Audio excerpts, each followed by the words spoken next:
This is the BGH1, Panasonic Lumix's latest camera that really does stray from the normal type of camera announcements that we've seen from them recently. And that's because this camera isn't a hybrid mirrorless camera, it's just a mirrorless camera because it only has video capability. And not only that, but this camera is also the first type of box camera or block style camera that we've seen from Panasonic Lumix. It's essentially taking a lot of the tech from the GH5S. It has the same micro four thirds 10.2 megapixel sensor, although they have managed to squeeze an extra stop of dynamic range out of it when shooting in Vlog-L, which is pre-installed as standard, so that's 13 stops of possible dynamic range, which is rather impressive for a micro four thirds camera. It's got the same dual native ISO, so you couple that with the low megapixel count of the sensor, and it does make for very clean and pleasing images in low light scenarios. And it's got the same recording spec really. The headline recording spec is that it can record up to 4K DCI 60 frames a second in 10-bit internally. For lenses, it uses a micro four thirds mount, which is one of the most adaptable out there. So you're probably wondering, how is this different to a GH5S? The specs seem very similar, so what is the point of this camera? And really, I think there are two qualities to this camera that's going to make it really stand out and make it quite an interesting camera. One is, of course, its form factor. It's a box style camera. And two, it has a lot of new tech pushed into it that I haven't seen Panasonic Lumix bring along before in any of their cameras. And really together, these two elements, I think it's going to be a really great camera for fixed installations, you know, rigging this camera in place and leaving it as is, or maybe in multi-camera studio productions. But also, you know, if you want to have this camera unmanned somewhere but still want exceptional video quality and want to have full control remotely, then I think you'll be able to do it with this camera, which is incredibly exciting. And that's because this camera does have network connectivity. It has an Ethernet port on the back. And through this port, we can control up to 12 of these BGH1 cameras by using the new Lumix Tether for multicam application on a computer that's on the same network. Through the software, we can see a live preview from all of the cameras. We can control pretty much all of the camera settings and even trigger local recordings. The camera can also stream directly from itself using RTSP and can even be powered using PoE+. So we've got a very compact camera body that's going to be very easy to rig. You know, there are really no moving parts to it, so there's very little to break. We've got a sensor that produces fantastic video images. Of course, the GH5S has been around for some time now.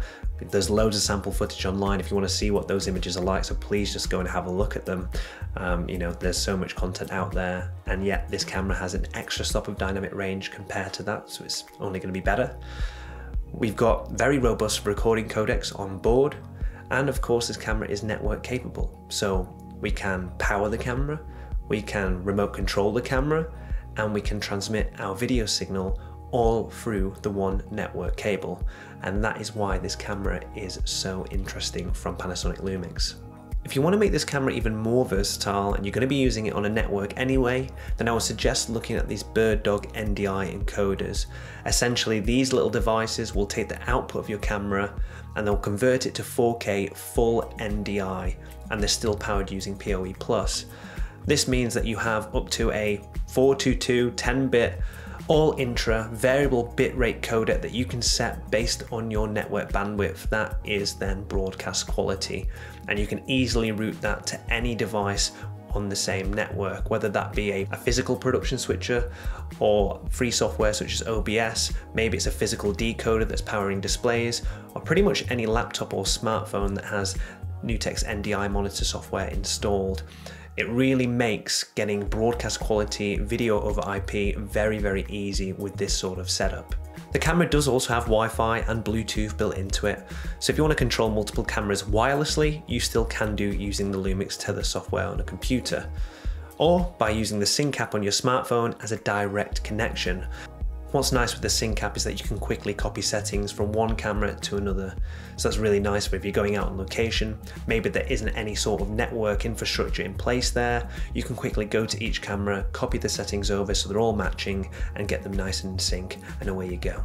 The majority of the physical connections available on the camera are located on the rear. Above the Ethernet port, there's a 3.5mm mic and headphone socket, and if you need more of a robust audio setup, it is worth noting that this camera works flawlessly with the DMW XLR1 audio adapter. This gives you then 2 professional XLR audio inputs, of which you can provide phantom power to. There are 3 BNC connectors.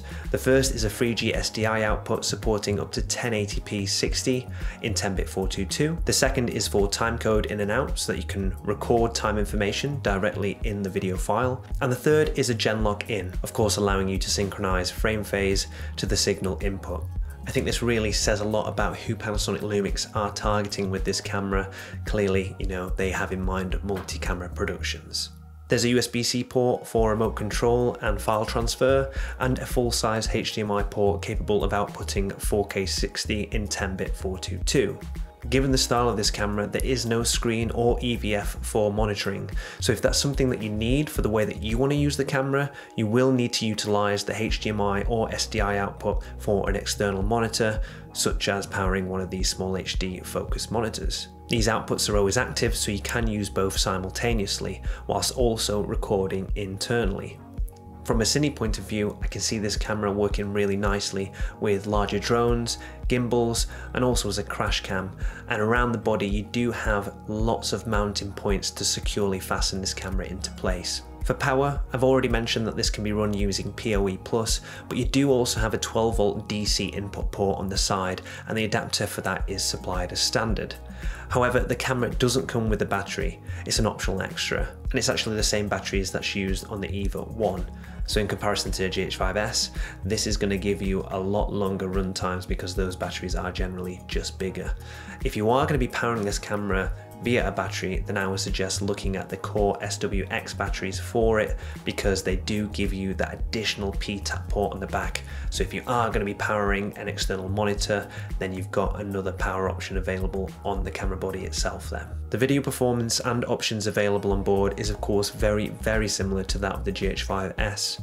You have DCI, UHD and anamorphic 4K recording options, along with VFR mode for slow motion work of up to 240 frames per second in full HD, or 60 frames per second in 4K, again very similar to the GH5S.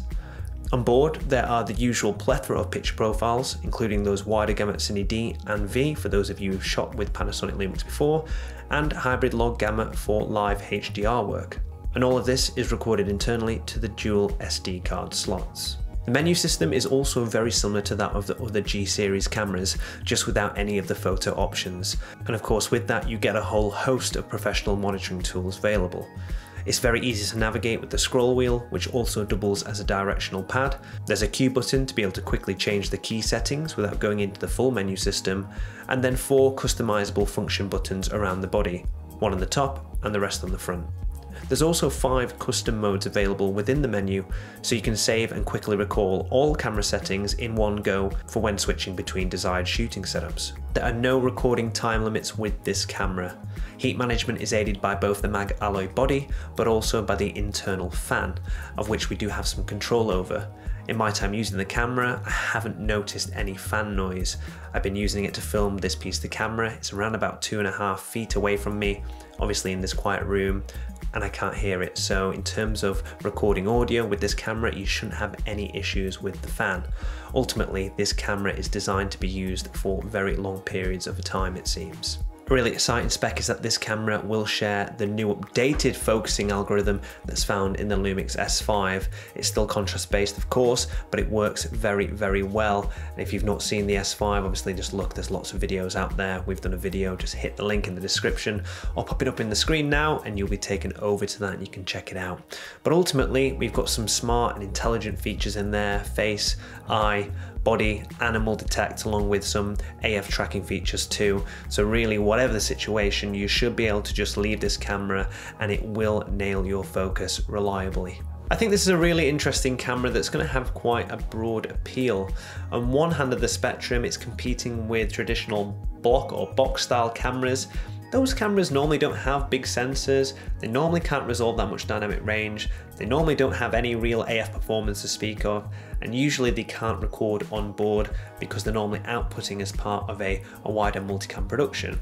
Obviously with this camera, you can counter all those points I've just said.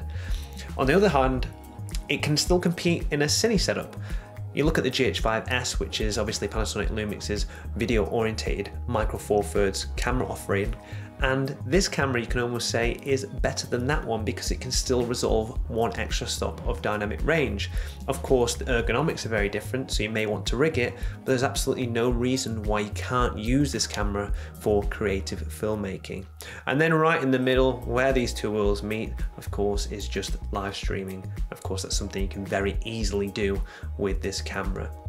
So I hope you found this video useful, guys. If you have any questions, do just pop them in the comments and I will get back to you. If you want to find out some more information, just head over to the Holden website.